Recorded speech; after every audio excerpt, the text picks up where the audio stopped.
রাসূল বলছে এটা। উম্মত যখন তোর লজ্জা নাই, ঠিক আছে যা, তোর যা মন চায় তুই তাই কর, যা, তোরে আমি চিনলাম না, যা। আল্লাহ আমাদেরকে বুঝ দান করেন, আল্লাহ তাআলা আমাদেরকে বিবেক দান করেন। আমার ভাই, কোরআনুল কারীমের 18 নম্বর পারা 24 নম্বর সূরা, সূরাটার নাম সূরায়ে নূর। এই সূরার 3টি আয়াত 24, 25, 26 আমি তেলাওয়াত করেছি। 18 নম্বর পারা 24 নম্বর সূরা, সূরায়ে নূর। এই সূরার 3টি আয়াত 24, 25, 26, মানে সূরার নাম্বারও 24, আর আমি যে আয়াত থেকে শুরু করছি ওই আয়াতের নাম্বারও কত? 24, 24, 25, 26। আচ্ছা, এখানে এই 3 আয়াতের প্রথমে আল্লাহ তাআলা কি বলছেন, এটার একটা ছোট্ট কথা আগে প্রসঙ্গত আমি বলি, এরপরে তরজমাটা বুঝতে ইনশাআল্লাহ সুবিধা হবে। এই পৃথিবীর প্রত্যেকটা মানুষের কাছে আল্লাহ তাআলার 2টা চাওয়া, একটা হলো ঈমান, আরেকটা হলো তাকওয়া। কয়টা চাওয়া? প্রতিটা মানুষের কাছে আল্লাহ তাআলা সৃষ্টি করার পর তাকে বানিয়ে আল্লাহ তার কাছে 2টা জিনিস চান, একটা হলো ঈমান, আরেকটা হলো তাকওয়া। এরপরে আল্লাহ তাআলা বলেন, ঈমান এবং তাকওয়া যে আমাকে বুঝাই দিবে, একটা পাসপোর্ট, একটা ভিসা, ধরে নিলাম একটা পাসপোর্ট, একটা ভিসা, তো এই 2টা বুঝ দিছে ইমিগ্রেশন পার, বুঝাই দিলে এটা ইমিগ্রেশন পার, মানে ঈমান এবং তাকওয়া বুঝাইয়া দিলে আল্লাহ তাআলা 3য়টা তাকে দেবে, সেটার নাম হলো জান্নাত। প্রথম 2টা বান্দা বুঝাই দিবে, 3য়টা আল্লাহ বুঝাই দিবে। ঈমান এবং তাকওয়া বুঝিয়ে দাও, আমি আল্লাহর কাছ থেকে জান্নাত বুঝে নাও। উইদ্দাত লিল মুত্তাকিন, আল্লাহ তাআলা কোরআনুল কারীমে স্পষ্ট বলেছেন মুত্তাকিদের জন্যই জান্নাত বানানো হয়েছে। তাইলে আমার ভাই, অল্প কথায় বলতে চাই, আল্লাহ তাআলা আমাদের কাছে 2টা জিনিস চান, একটা হলো ঈমান, আর একটা হলো কি? তাকওয়া। ঈমান আমরা মোটামুটি অল্প কথায় বুঝি যে আমরা যে কালেমায়ে শাহাদাতকে বিশ্বাস করি, এইটার আলোকে আশহাদু আল্লা ইলাহা ইল্লাল্লাহ ওয়াহদাহু লা শারীকা লা ওয়া আশহাদু আন্না মুহাম্মাদান আবদুহু ওয়া রাসূলুহু, অথবা ছোট কথায় কালেমায়ে তাইয়্যিবা যেটা লা ইলাহা ইল্লাল্লাহ মুহাম্মাদুর রাসূলুল্লাহ, এই যে কালেমা, এই কালেমা ঈমানের কালেমা। এই কালেমা গ্রহণ করে, এই কালেমাকে স্বীকৃতি দিয়ে 3টি জিনিস, 1 নাম্বার হলো অন্তরে এই কালেমার দাবিকে পুরা বিশ্বাস করা, জবানে এই কালেমাকে উচ্চারণ করা, পুরা দেহের অঙ্গ প্রত্যঙ্গ দিয়ে এই কালেমা, মানে আল্লাহর প্রতি বিশ্বাস, রাসূলের প্রতি বিশ্বাস, এই 2টা আমার কাছে যা দাবি করে, যা চায়, সেটা নিজের অঙ্গ প্রত্যঙ্গ দিয়ে আমলের মাধ্যমে বাস্তবায়ন করা, এর নাম ঈমান। এর নাম কি? ঈমান। তাসদীক, ইকরার, আমাল। দিল থেকে বিশ্বাস করে নেওয়া, জবান দিয়ে উচ্চারণ করে স্বীকৃতি দেওয়া, অঙ্গ প্রত্যঙ্গ দিয়ে আমলের মাধ্যমে বাস্তবায়ন করা, এটার নাম হলো ঈমান। তো মোটামুটি আমরা অল্প কথায় নিজেদেরকে অন্তরের বিশ্বাসের মাধ্যমে আমরা নিজেদেরকে মুসলমান, মুমিন মনে করি। আমরা নিজেদেরকে মুমিন মনে করি না? মুসলমান মনে করি কিনা বলে?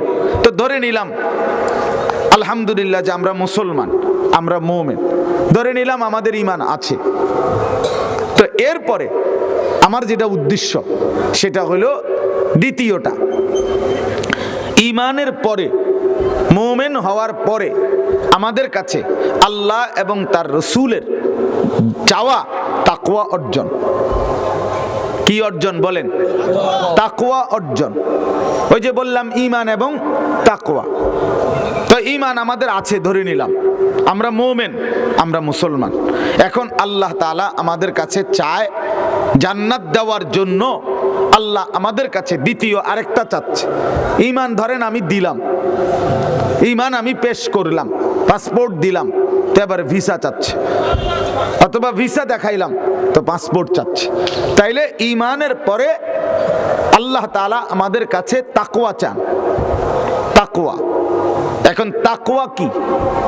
তাকওয়ার প্রথম অর্থ হইল, তাকওয়া আমরা স্বাভাবিকভাবে বলি তাকওয়া শব্দের অর্থ আল্লাহর ভয়। তাকওয়া শব্দের অর্থ কি? আল্লাহ। আল্লাহর ভয় কি? দুই জিনিসের সমন্বয়, দুই জিনিসের একত্র হলে সেটাকে তাকওয়া বলে, দুই জিনিস একত্র হলে সেটাকে আল্লাহর ভয় বলে।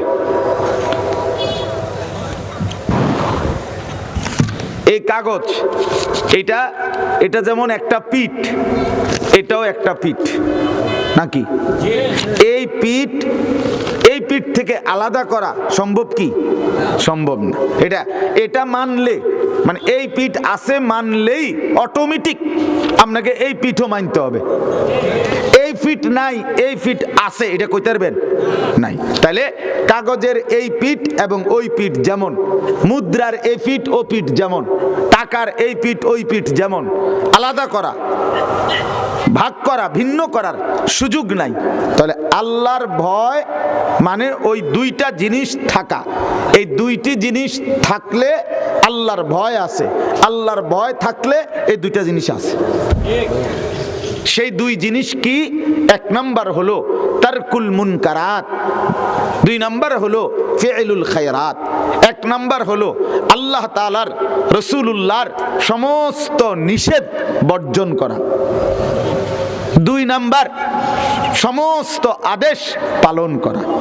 খালাস, এটাই তাকওয়া, এটাই আল্লাহর ভয়। নিষেধ বর্জন, আদেশ পালন। বলেন কি বলছি? কি বর্জন? তাকওয়া মানে কয় জিনিস? দুই জিনিস। বলেন না ভাই, তাকওয়া মানে কয় জিনিস? দুই জিনিস। নিষেধ বর্জন, আদেশ পালন। তারকুল মুনকারাত, ফি'লুল খায়রাত, এই দুইটা। আর এই দুইটা মিললেই নিষেধ যে বর্জন করে, আদেশ যে পালন করে, সে অটোমেটিকলি প্রমাণিত যে সে আল্লাহকে ভয় করে। এটা যার আছে, কাগজের ওই পিঠও তার আছে, মানে আল্লাহর ভয় আছে। আল্লাহর ভয় যার আছে, নিষেধ বর্জন এবং আদেশ পালন এটা তার মধ্যে আছে। অতএব আল্লাহ রসুলের নিষেধ বর্জন করে না, আল্লাহ এবং তার রসুলের আদেশ পালন করে না, অথচ যদি সে কাবাগরের ছাদে দাঁড়াইয়াও বলে আমি আল্লাহকে ভয় করি, মিথ্যুক, মিথ্যাবাদী, মিথ্যাবাদী। এজন্য আমরা সবসময় সাফ বলি, আমাদের কওমি মাদ্রাসার, আমাদের উলামায়ে দেওবন্দের এই বৈশিষ্ট্য আমরা শত বছরের চাইতে হাজার বছর ধরে আমাদের পূর্বপুরুষ থেকে গ্রহণ করে আমাদের আসলাফ আকাবের কওমি মাদ্রাসার উলামা, দেওবন্দি ধারার উলামায়ে কেরাম, আমরা সব সময় এই কথাটা বলি, রাসূলুল্লাহ সাল্লাল্লাহু আলাইহি সাল্লামের সুন্নাতের অনুসরণ যে করে সেই রাসূলকে সাল্লাল্লাহু আলাইহি সাল্লাম, নবীকে ভালোবাসে। যে সুন্নাতের অনুসরণ করে না সে নবীকে ভালোবাসে না, সে ভালোবাসার দাবিতে মিথ্যাবাদী।